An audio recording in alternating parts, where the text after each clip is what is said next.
Filipinos have undeniably built legacies across America, yet in 2025, the threat of deportation continues to loom. While Washington cracks down, some cities are pushing back hard. These cities aren't just protecting Filipinos, they're refusing to let them go. Here are the 10 U.S. cities that will never send Filipinos back, and why. Number 1. Los Angeles, California. Los Angeles is more than just another American city for the Filipino community, it is a beating heart. In 2025, over 500,000 Filipino Americans call this sprawling metropolis home, forming one of the largest and most vibrant Filipino populations outside the Philippines itself. From the iconic historic Filipino town to the nurses working double shifts across hospitals in the Southland, Filipinos are deeply embedded in the soul of Los Angeles. However, it's not just about culture and numbers, it's about power and protection. This year, in direct response to rising federal immigration crackdowns, Los Angeles officials expanded their already robust sanctuary policies. A city council resolution passed in March 2025 openly reaffirmed that LA will not cooperate with any federal agency attempting to target Filipino residents, documented or not. The local government declared the Filipino community essential, permanent, and protected. These aren't just words, they come with action.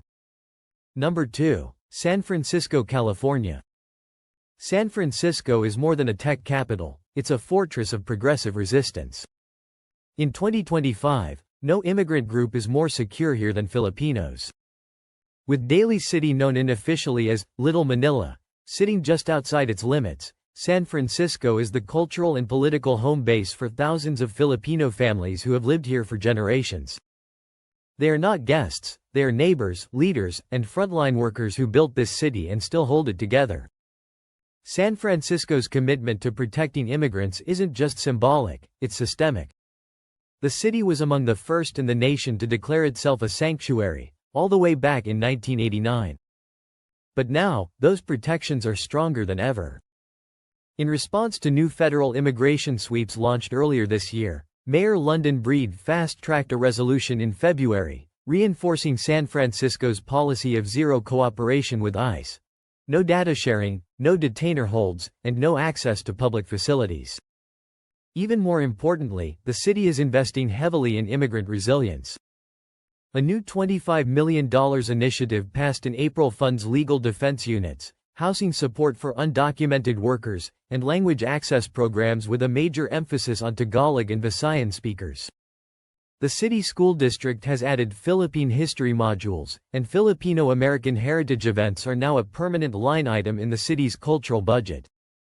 Number 3. New York City, New York. New York City doesn't just welcome immigrants, it runs on them. When it comes to Filipinos, the Big Apple has drawn a line in the concrete. This city does not deport its own. With tens of thousands of Filipino residents, many centered in Queens and the Bronx, Filipino Americans are part of the city's heartbeat, working in hospitals, running businesses, staffing airports, and teaching in schools.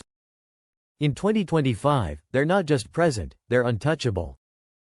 Under Mayor Eric Adams' administration, New York has doubled down on its sanctuary policies. In January, the city passed sweeping amendments to its Sanctuary Plus framework.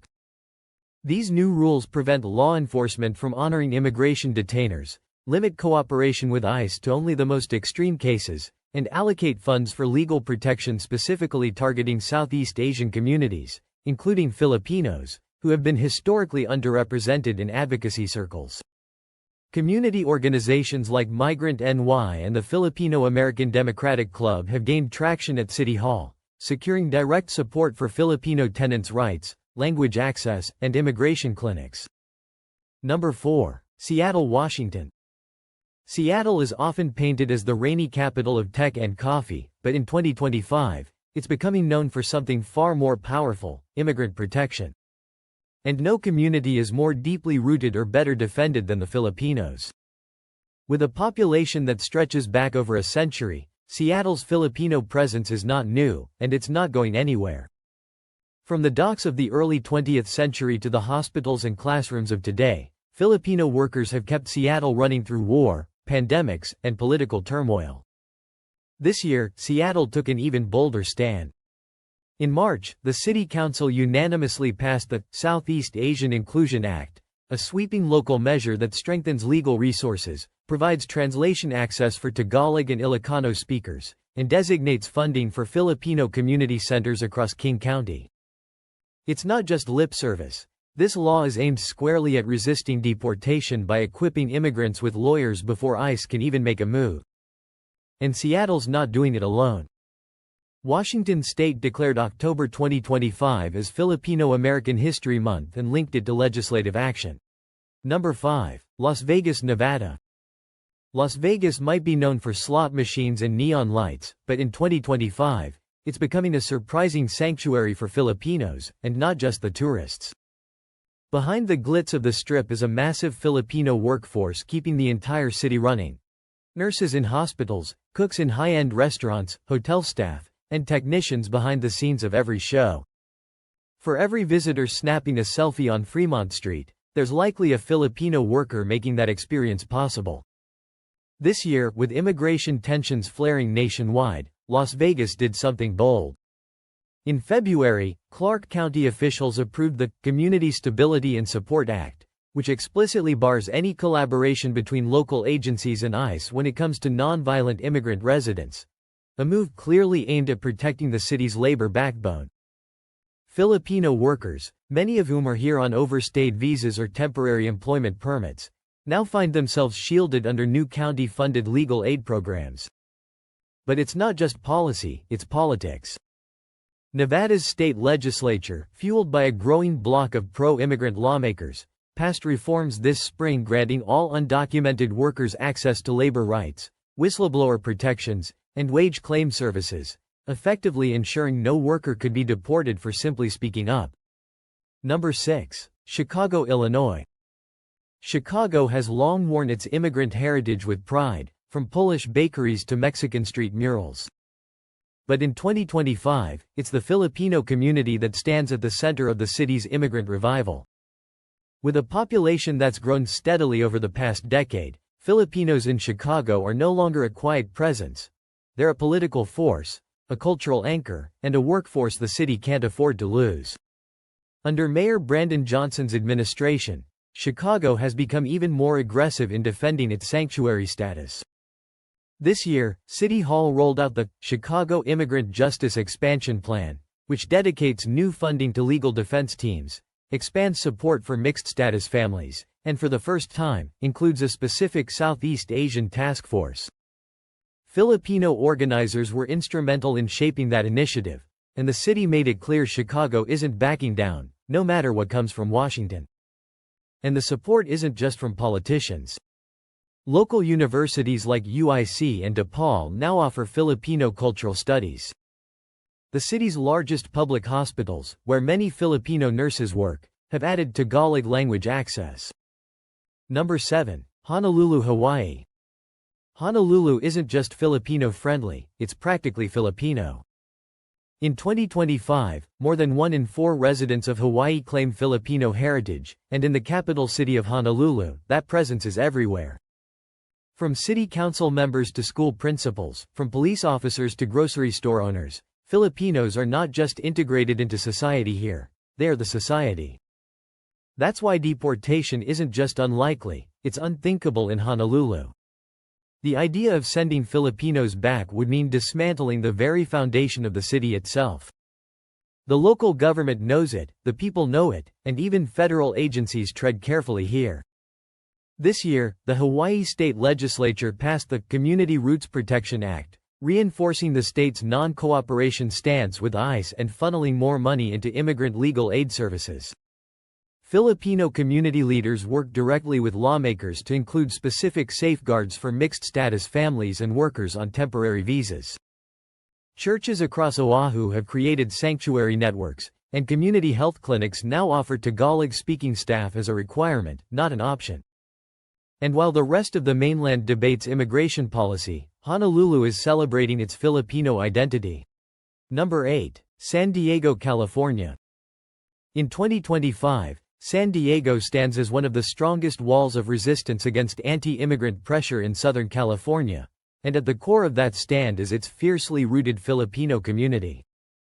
Stretching back to the U.S. Navy's recruitment of Filipino sailors in the early 20th century, San Diego has nurtured generations of Filipino Americans who now dominate sectors like healthcare, education, retail, and most notably, military service.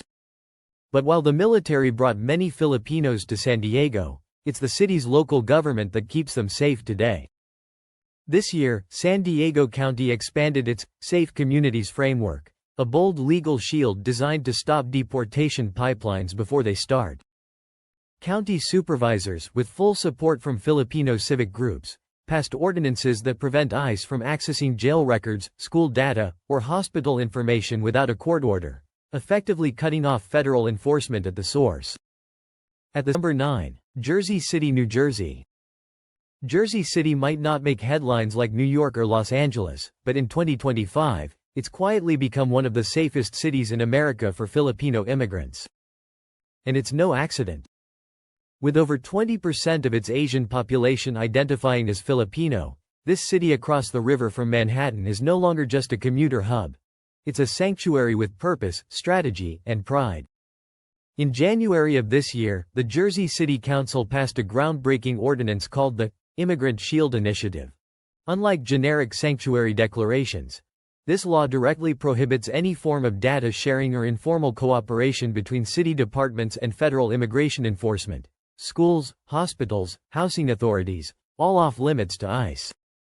And yes, this policy was shaped in large part by Filipino-American lawyers and activists who now serve on local commissions. The city has also committed real resources to making this protection meaningful. A newly funded legal defense fund was launched this spring, offering free legal representation to all residents facing immigration hearings, regardless of status. Number 10. Anchorage, Alaska. Anchorage might seem like an unlikely entry on this list. Remote, rugged, and far from the immigration headlines of the lower 48. But in 2025, Alaska's largest city has quietly become a vital haven for Filipino immigrants, driven by one powerful force: economic necessity. Filipinos have worked Alaska's seafood plants, shipping yards, and hospital wards for decades. In Anchorage, they're not just part of the workforce, they're the foundation. With a labor shortage crisis accelerating after the pandemic and continuing into 2025, city and state officials have taken aggressive steps to protect the workers they cannot afford to lose, and Filipinos, many of whom are permanent residents or long-term visa holders, are front and center in that conversation. Earlier this year, the Anchorage Assembly passed the Essential Worker Protection Act, shielding immigrant workers from ICE inquiries while on the job, in transit, or seeking public services. The law was pushed through with vocal support from Filipino community leaders, including representatives from Alaska's Catholic Network and workers' rights groups. Churches and community centers now provide Know Your Rights workshops in Tagalog, while local unions have vowed to defend immigrant members facing deportation. Meanwhile, Filipino influence is growing culturally and politically. Anchorage schools now observe Filipino American History Month, and community centers host Visayan and Tagalog language nights. A local city council seat is now held by a second-generation Filipino Alaskan, a first for the state.